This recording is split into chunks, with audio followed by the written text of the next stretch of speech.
why does everything I watch have "vor" in it? I swear I don't mean to do that on purpose.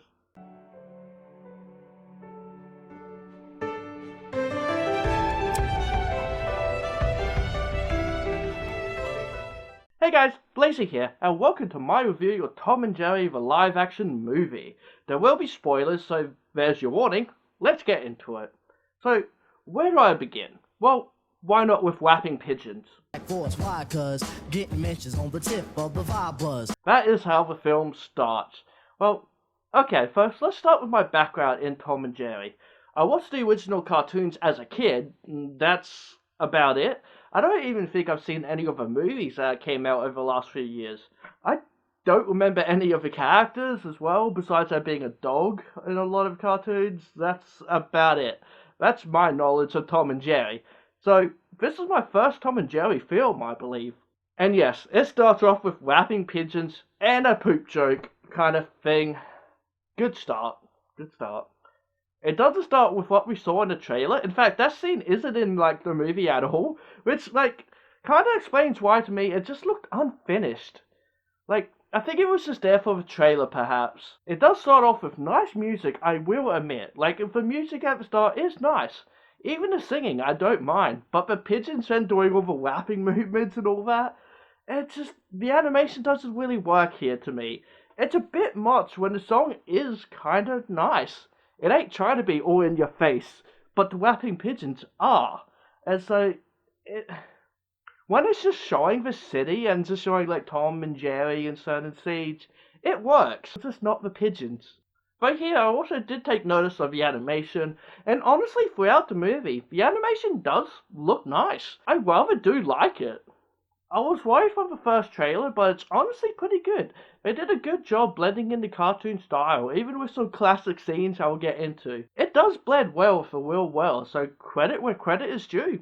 The animation is good. And so we see Jerry is looking for the house, and the first joke is kinda great. But wait until you see this next place. It screams Mouse House. Wait, can I say that? Is that copyrighted? That is kinda great, I will admit. But it doesn't stop there, as Jerry is showing the house, which is an abandoned car, and has an outline of a dead rat.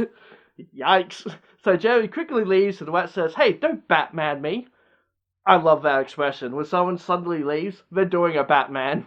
Love it.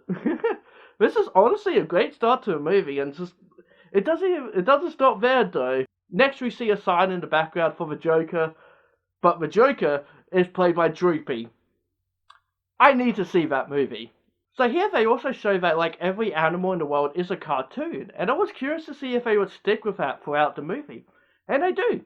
You'll see cartoon birds flying around, cartoon horses in the background, and they go to a fish market and it's all cartoon fish. Meaning we eat cartoons. Thinking about this world hurts the brain. So Tom came to Central Park to play some piano to make some money. A kid comes past mentioning that a blind cat is playing, so yeah, he is pretending to be blind to make money. Which it's really quick and really oddly said kind of thing, and so you'll very much miss it. And I did on my first viewing, it wasn't until I was going through making this script that I did actually notice him saying it. And so yeah, that's kind of a little bit of an issue there. You don't really know, besides him just wearing glasses, but that could, it's sunny out or something. But then the dad is like, "Yes, son, there's a lot of strange things in this area. We just gotta keep moving." I mean, you live in a world of cartoons, so I doubt that it's that weird. I get the joke, but it's also a little immersive breaking. So Jerry sees Tom and wants in on the action. Tom tries to shoo him away as the crowd pays more attention to Jerry, until it all ends with a classic Tom and Jerry chase scene, ending with Tom smacking into Chloe Grace Moretz's character, Kayla. I mentioned while watching a trailer that I like this actress, and here she does okay. Just okay. There's a good couple of times where she doesn't look like she knows where to look. I understand they're not exactly there, but they normally have a ball on a stick or something like that to follow, and her eyes don't ever really seem to be in the right spot. But whatever. I don't blame her. It's a kid's movie in the end, and it's that kind of acting. We get another great gag here. You gotta be careful next time. You could have really hurt me. Oh my gosh. Honestly, made me laugh from how sudden it was. Honestly, this opening was kind of great and got me excited, but I never really reached that point again though. It never really got any laughs out of me after that. So, they both end up at the hotel, Jerry making his way through veg and waves at a spider. Cute scene, but it will eat you given the charge. Tom tried to make his way through the edges, but gets thrown into a wall by the doorman. And can I just say, the way people treat Tom in this movie, yeah, I see why he can be grouchy sometimes. Because, like, can you just imagine just kicking the shit out of a cat or throwing them into a wall that it breaks? Yikes. Like, yeah, the cartoons, but cartoon animal abuse, man. So Kayla goes to the hotel because she eats the free food? Like, yeah, that's what she's doing. And that's what, like, the doorman says. And yeah, that's what she does. Like, yeah, he says it not even jokingly, but, like, yeah, we see her then eating a decent sized cookie. Like, damn, I want to try that. And so, like, if they know this person comes in just to eat the free food, like, how do they not kick her out at this point? Also, how did this came to be that she knew this place has, like, food she could just take? But yeah, so someone is here for an interview and she messes with them, realizing there's a job offering here, and makes it out that she was the interviewer all along to make the other person leave. But she also now has a resume and wanders to the front desk, that's right there by the way, and would have probably overheard everything what was going on, but whatever. As Kayla is like, hey, if I wanted to get a job here, what would I do? While also handing in the resume that's not hers. It does say it's not hers, but the girl takes it and right away says like, oh, this is impressive. Oh, you will definitely be working here. Within like a second of reading the resume, and just, damn, where can I steal a resume like that? So, of course, she gets a job and is working alongside Michael Pena, aka Terrence, who again, I do like, but it's just okay in this. I'm Terrence Mendoza, events manager. And I assume that that's the aquatics manager? That's Goldie.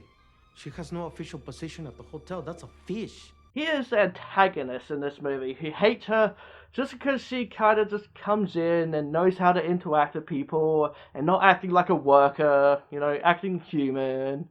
You know, it's just that kind of character, it's that kind of villain sort of wall, you know, where like a new person comes in and then the other person hates them, you know, very basic. But the job is temporary while a big event wedding is going to happen by two big profile people who are just rich or something. I don't know if it was ever made clear exactly why. Like, Kayla even follows them on social media, so they're a big deal. But why? I don't know. All I know is I hated the husband character. Like, God, I hated him. He is just so self-absorbed and up himself, which is kind of the point of his character. He's just making the wedding all about him and getting what he wants, but not what she wants, basically. But I'll get there. Kayla gets the job, and during that time, she's asked to stay in a hotel, and she is happy to do so. Where does she live? Is she just, like, a bum? Because her hair looks too good for that. Like, does she have a home or not? We never ever see it. Terrence shows her around while Tom is still trying to get in, and Jerry is happily stealing things to make a new home for himself, somehow even getting a tiny TV. Like, real tiny little TV? They consider mouse as pets, and that's a big plot of this movie. Why do they make tiny TVs for them then? Kayla gets introduced to the doorman and it's just like, oh no, he knows me. But he doesn't do anything about it, of course. Great job at security you're doing. The bride and groom show up along with Spike the dog from the show and a cat. But like, the dog does talk, but the cat doesn't. How does that all really work exactly, you know? But it happens so many times in cartoons and things that it's just like, how does that work? Because we also see some alley cats messing with Tom who all talk, but of course Tom doesn't. Yet. Whatever. We do see Spike freak out when it sees Jerry stealing things, and we get this amazing joke. Sorry, he's a little animated. So Jerry, we see, has been stealing a bunch of things from people to build his home, and then finally getting caught, even though, like, how did he not earlier where we saw him on a treadmill in the gym, you know, just out in the open, this bright, colourful, very noticeable cartoon animal? So yeah, he gets caught as he enters the kitchen and sees cheese, his big weakness. So Terrence wants it gone before it's out there on Instabook Face or TikTok. The jokes are going downhill now. And Kayla says she'll do it, she'll catch the mouse. Why though, I don't know. His problem though, it's all about catching Jerry so he stays out of the way. How about just cutting him a deal since, well, he is a cartoon mouse of amazing intelligence. Just not enough to talk, but intelligence nonetheless. So, you know, cut him a deal. Bring him slices of cheese during his time so he stays away. If he doesn't, then you could do whatever with him. We get some slapstick humor as Tom sees Jerry in a room and is trying to get into the hotel but keeps getting zapped by lightning and falling to the streets below. It all happens very quickly and is done well. This is where the animation will look great, but they also do the same joke over and over and do the whole thing of, ha, I need to get struck by lightning, only to get struck by lightning. A lot of these jokes we have seen before, like a lot of times, but they are done quickly, so it's not bad. And it's Tom and Jerry, so it feels white. Though you also get the scariest face right here. So we get a hotel room scene of them fighting, and here, yes, it does feel very Tom and Jerry. But the music kind of doesn't. It just doesn't really fit with the animation. Don't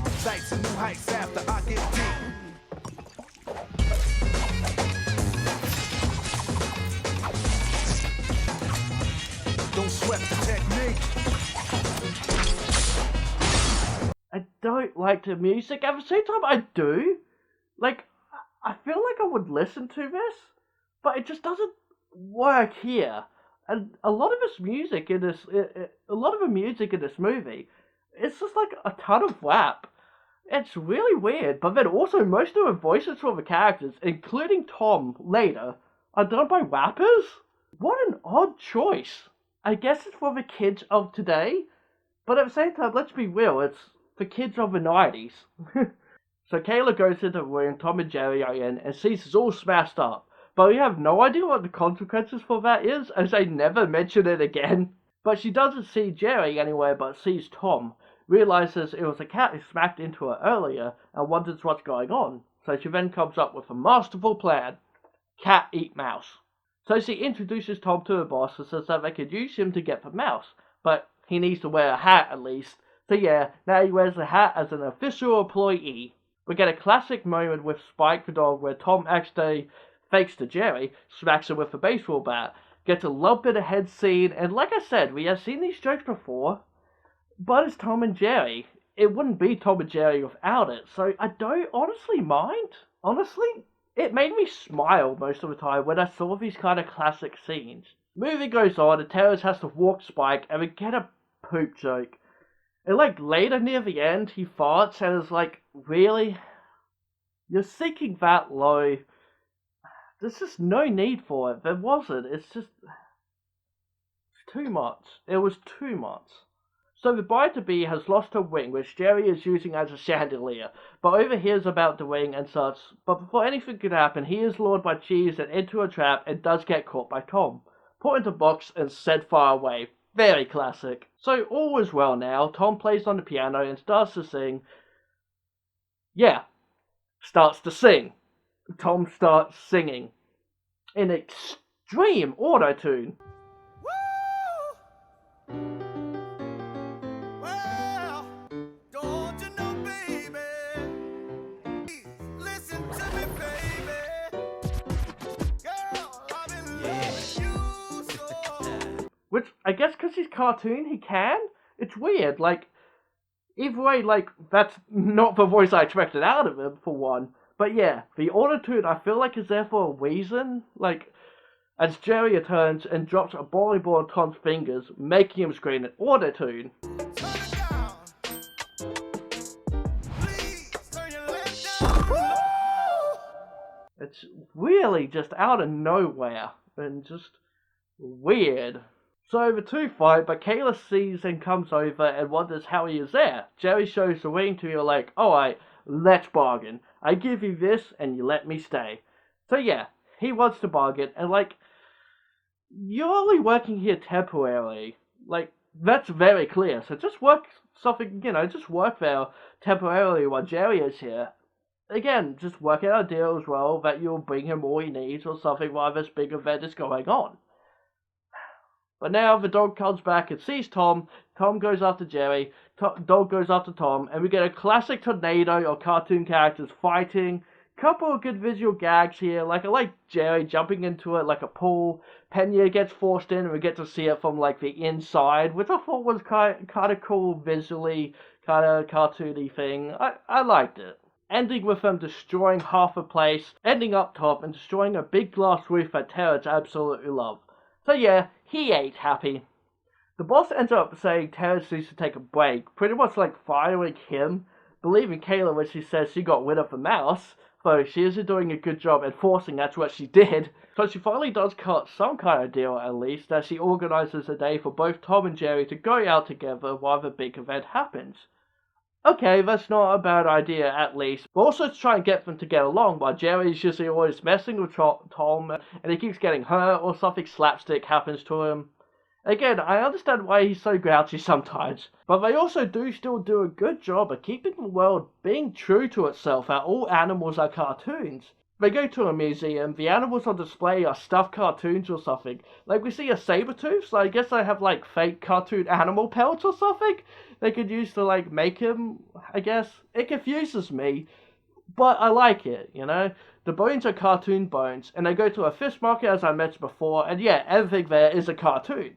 Which is like kind of morbid. Like mostly because like the animals do seem to have a bit more going for them up in the brain. I do very much appreciate though that they stuck with it. Tom and Jerry end up at a baseball game. Tom catches a ball which made the team lose a game or something, even though they just like sat down, didn't they? Huh? That's a little weird. Either way, animal control comes in and takes them away, so Terrence is happy that they have been caught. So we see them at the pound, or wherever, I think pound, yeah, and get another great cameo from Droopy. I feel like I forgot about the first one, because now we see Droopy as Hannibal. Hey, you already been fed. Hello. I want to know how that happened. We also get a Warriors reference with the alley cats, like Tom met earlier on the film. Alley cats, come out and play.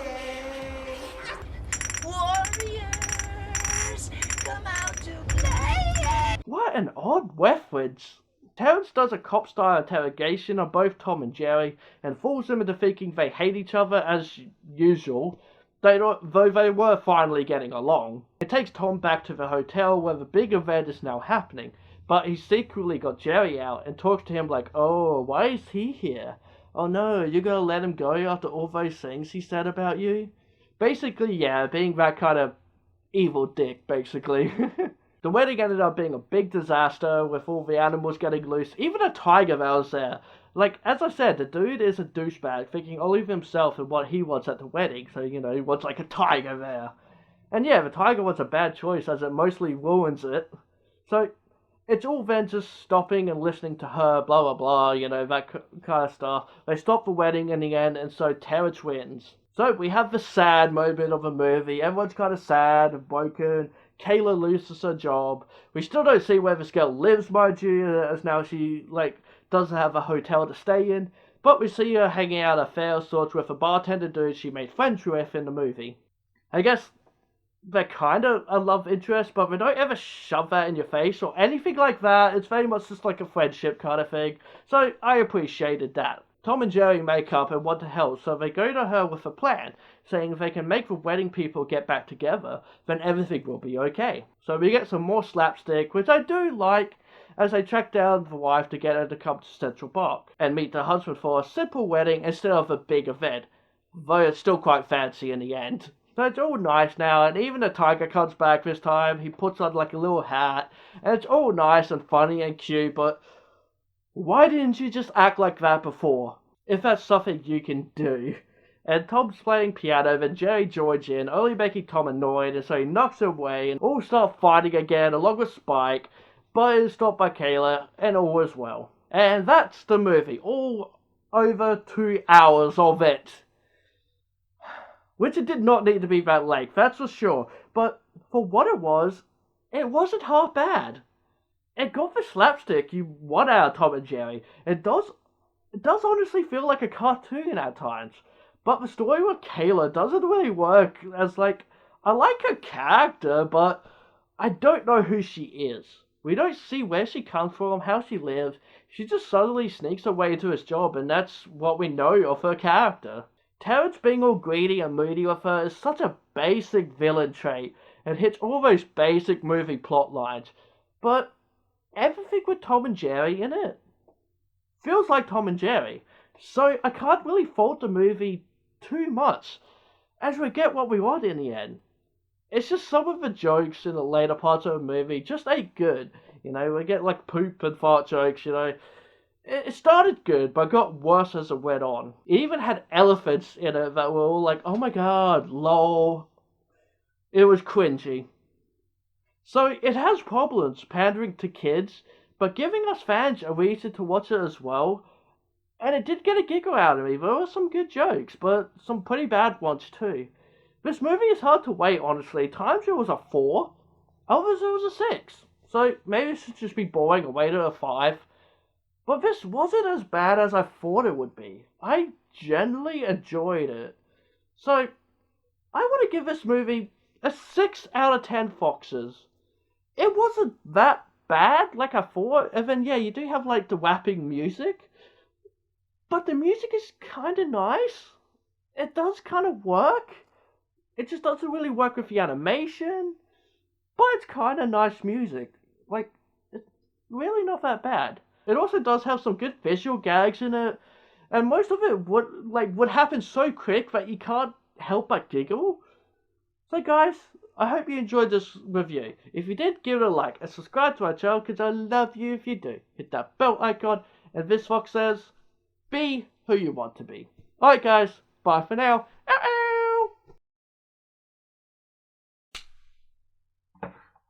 I just did like a good page of this. I did a good page. I wasn't recording.